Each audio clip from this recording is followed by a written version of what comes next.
semangat seneng ra apa. Nek ora semangat yo kurang seneng. Wong kuncine ra mung nang yoga.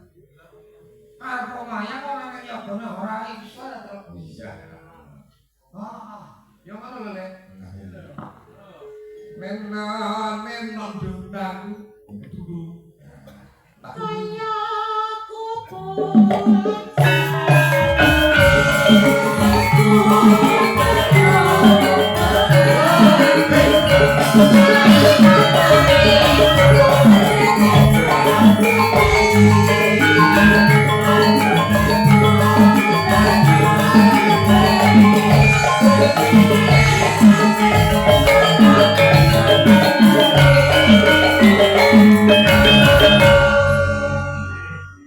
jadi mujudke persatuan antarane dalang Wiyaga Waranggana klebu saprangkate para peniti sing ngopeni gamelan. Terus operator sing ngopeni sistem iki kudu menciptakan kesatuan dan persatuan. Ora kena nyambut gawe iren iki ora. Terus jaluk penake dhewe kantane makarya turu-turu kuwi yo ora kena.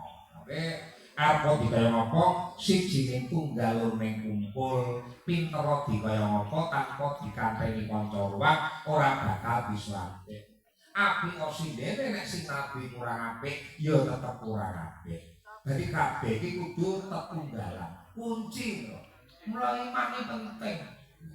Ngono kok. Iman iki dadi kunci prinsip urip. Iman tumraping Gusti Allah, akuan kowe kuwi nindakno apa to kang dadi dawuh perintahe, nyingkiri apa to kang dadi larangane. Oh, kuwi kunci iman.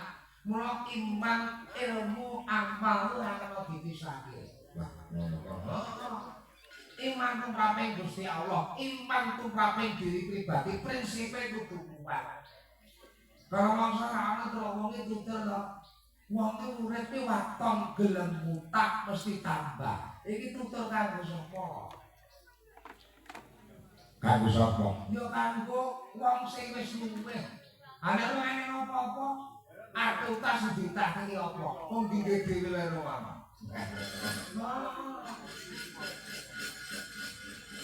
Wong iki segepa sedekah kuwi tumrap wong sing wis duwe. Ana ra apa sing sudake apa? Coba kuwi rasakno. Sing dipangane sesore karo mangsa kurang. Dadi nek kowe sedekah tuture kanggo wong wis kurang, utawa sifate menengah ke atas. Saurarane wong wis kecukupan iki kudu nindakake sedekah. Soko nek ora diopo sedekah iki ya apik nek pengen mumet. Wong tadi tak kandhani ya apa iki ora ketak titik iki sedekah ora wis diwajib tak. Sedekah iki penting. Awalane ilmu iki kuncine urip. Wong nek bodho kuwi tetepe bakal akeh golek pangupot jiwa. Mula kompetensi. Kompetensi iki wujude kemampuan duwe ilmu, duwe keprigelan, duwe kewasisan ing bab apa wae. Kuwi dadi kuncine nek golek pangupot. Gawe dhewe amal. Iya. Amal saleh. Bapakku Muhammad Soleh. Lho tak kandhani aku turun Gus. Ning dadi Gus. Ngono kok. Yo ora katarak-tarake bapak-bapak ora.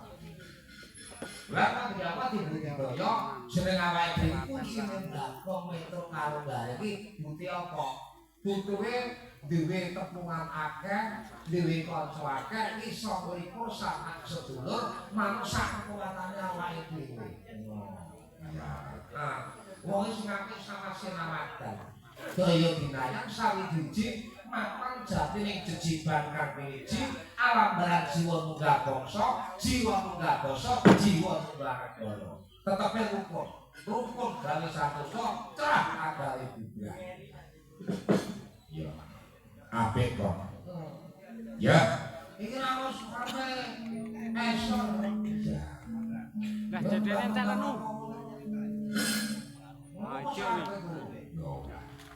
Ya Mbak Sekenak. Coba awak menyuwun gawe anak wadon. Monik Kasari. Enggak jenenge. Lain Jeki Marusa. Sedherek jenenge. Jakis Marusa kene jenenge. Monika Sari. Yo ning ini andalane guru-guru ya apa? Demi namarai ini.